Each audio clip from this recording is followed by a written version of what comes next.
Take our lead, let's help you make your mark. Our goal is your satisfaction. Let us show you the way.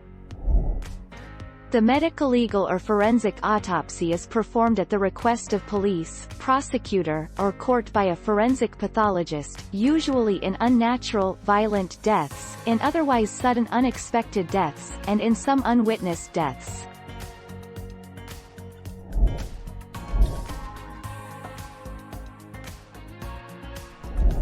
Make your mark, take our lead.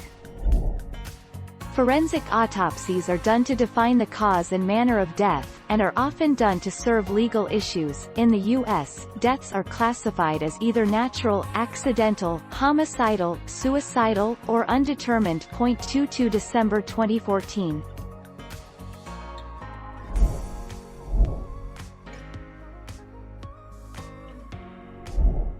Take our lead.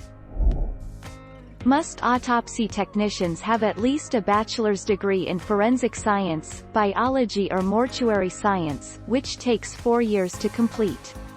Completing an associate's degree program may be adequate for an entry-level position, but a bachelor's degree is the most common choice for this position.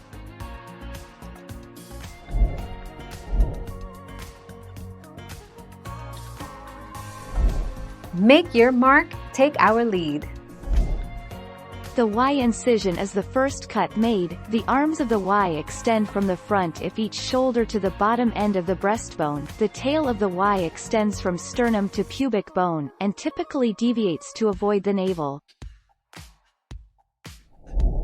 Thank you for watching. Please subscribe and hit the bell notification.